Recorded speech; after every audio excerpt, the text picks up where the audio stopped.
What's up guys, and welcome back to my channel. So I was studying the other day and I figured why not just film my studying and let you guys know how I study for tests. So as a senior in college, I have had many a test and I try to study in the most efficient way possible that doesn't take a lot of time because, we got a lot of tests to study for, so we don't have time to be studying for weeks for one exam. So I just kind of walk you through what I do for a typical memorization heavy exam. I do something a little different for exams like quantitative science exams or like math exams, but this is for like a psychology class, history, I don't know, anything that you'd memorize stuff. These are my best tips to memorize information as quickly as possible so that you can get an A.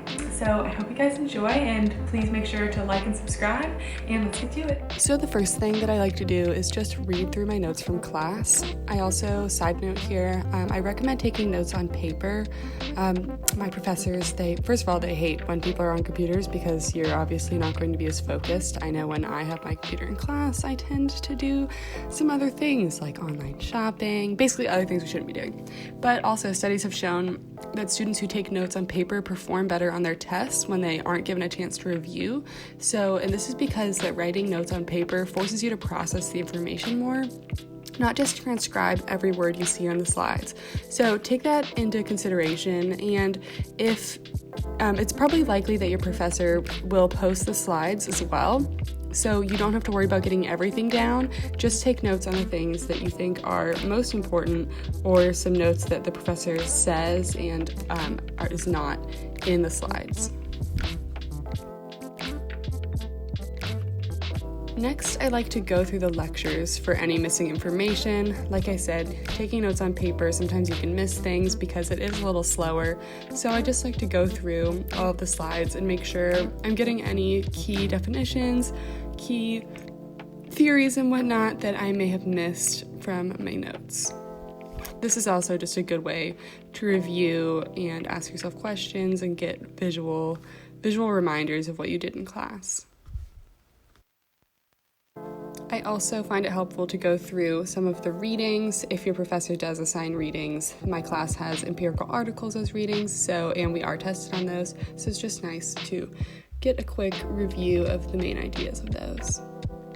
And then I rewrite all my important concepts into a study guide. I am very much a learner who benefits from rewriting things, and I think that don't just mindlessly rewrite, but if you're really thinking about the concepts as you're rewriting, a lot of that, some people are kinetic learners. You learn by writing, you learn by doing.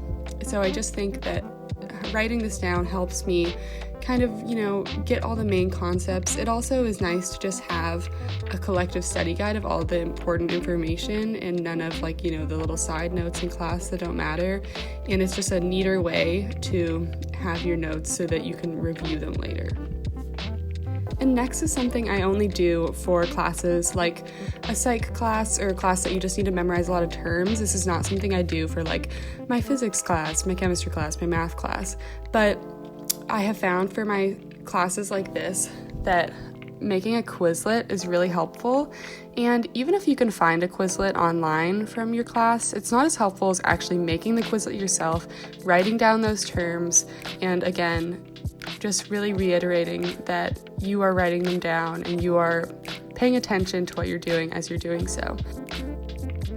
And then I discovered this while I was abroad, actually. And so Quizlet has this thing called a learn function, and it asks you about the terms a bunch of different times. So first it'll be like a multiple choice situation, and then they'll give you like a flashcard of the term, and then they'll ask you to recall the term or the definition, so you actually have to type it out. And again, typing things out and being forced to recall the information is always really beneficial. And I really like this because it just forces you to be exposed to the term multiple times, and the more you're exposed to the term, the more likely you're going to remember it. So I just think that running through this, it's a very structured way of reviewing. And then I do the practice test section.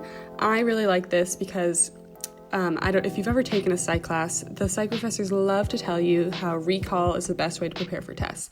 So if you are ever trying to prepare for a test and you're just not feeling like you're getting it, make a practice test, or just literally if you see a term, cover up the term and try to say the definition without peeking, because on the test what you're doing is recall. You're given a question and you have to recall in your memory an answer. So if you practice this recall, it really improves test scores. So I just go through and do a bunch of these practice tests. They just self-generate and they're pretty good. There's like 5 little fill in the blank question, or not fill in the blank, but basically you have to type the answer to a definition. And then there's matching questions, and then there's also multiple choice and true false. So basically every kind of test question you're gonna get, and I just find that these are really helpful, and it really helps for the tests. When it comes to test day, it's not your first time having to recall answers, so we love it. Also, this is not sponsored by Quizlet. I just really wanted to share this with you guys because this really helps me prepare quickly and efficiently for my tests.